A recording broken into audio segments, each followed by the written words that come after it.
നമസ്കാരം, എല്ലാവർക്കും പ്രവാസി മലയാളിയിലേക്ക് സ്വാഗതം. പ്രവാസികൾക്കെതിരെ നടപടികൾ കടുപ്പിക്കുകയാണ് കുവൈത്ത് ഭരണകൂടം. വിവിധ നിയമലംഘനങ്ങളിൽ ഏർപ്പെട്ട പ്രവാസികളെ കണ്ടെത്താൻ കുവൈത്തിൽ നടത്തിവരുന്ന പരിശോധനകൾ കടുപ്പിച്ചിരിക്കുകയാണ്. അടുത്തിടെ നടത്തിയ പരിശോധനകളിൽ 81 പ്രവാസികളാണ് അറസ്റ്റിലായത്. പിടിയിലായ മുഴുവൻ പ്രവാസികളും രാജ്യത്തെ താമസ തൊഴിൽ നിയമം ലംഘിച്ചവരാണ്. അഹമ്മദി, ഫർവാനിയ ഗവർണറേറ്റുകളിൽ നിന്നാണ് ഇവരെ പിടികൂടിയത്. അറസ്റ്റിലായവരെ ഉടൻ നിയമ നടപടികൾക്കായി ബന്ധപ്പെട്ട വകുപ്പുകൾക്ക് കൈമാറിയിരിക്കുകയാണ്. General department of residence affairs investigation, tri party committee department എന്നിവ സഹകരിച്ചാണ് പരിശോധന നടത്തിയത്. അടുത്തിടെ നടത്തിയ പരിശോധനകളിൽ Farwaniya, Jleeb Al Shuyoukh, Khaitan എന്നിവിടങ്ങളിൽ നടത്തിയ പരിശോധനയിൽ നിയമലംഘകരായ 85 പ്രവാസികളാണ് അറസ്റ്റിലായത്. ഇവരും രാജ്യത്തെ താമസ തൊഴിൽ നിയമം ലംഘിച്ചവരാണ്.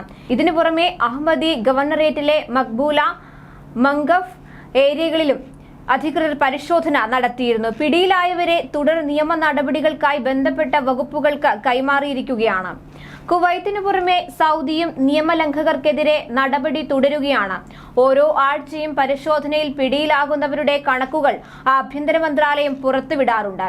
കഴിഞ്ഞ ഒരാഴ്ചക്കിടെ താമസ തൊഴിൽ നിയമങ്ങൾ, അതിർത്തി സുരക്ഷാ ചട്ടങ്ങൾ എന്നിവ ലംഘിച്ച 14,244 പേരെയാണ് അറസ്റ്റ് ചെയ്തത്.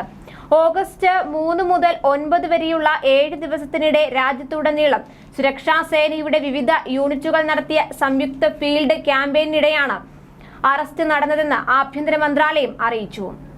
താമസരേഖ നിയമം ലംഘിച്ചതിന് 8,398 പേരും, തൊഴിൽ നിയമം ലംഘിച്ചതിന് 2,143 പേരും, അതിർത്തി സുരക്ഷാ ചട്ടങ്ങൾ ലംഘിച്ചതിന് 3,703 പേരും അറസ്റ്റിലായവരിൽ ഉൾപ്പെടുന്നു. സൗദിയിലേക്ക് അതിർത്തി വഴി കടക്കാൻ ശ്രമിച്ച 895 പേരെയാണ് ഒരാഴ്ചക്കിടെ പിടികൂടിയത്. നേരത്തെ അറസ്റ്റിലായ നിയമലംഘകരിൽ 38,167 പേരുടെ നിയമ നടപടിക്രമങ്ങൾ പൂർത്തിയാക്കി. 32,286 നിയമലംഘകരെ യാത്രാരേഖകൾ ലഭിക്കുന്നതിന് അതാത് രാജ്യങ്ങളിലെ നയതന്ത്ര കാര്യാലയങ്ങളിലേക്ക് റഫർ ചെയ്തു. 1,732 നിയമലംഘകരുടെ യാത്രാ റിസർവേഷൻ പൂർത്തിയാക്കാൻ നടപടി ആരംഭിച്ചിട്ടുണ്ട്. 9,983 നിയമലംഘകരെ ഒരാഴ്ചക്കിടെ നാടുകടത്തിയിട്ടുമുണ്ട്.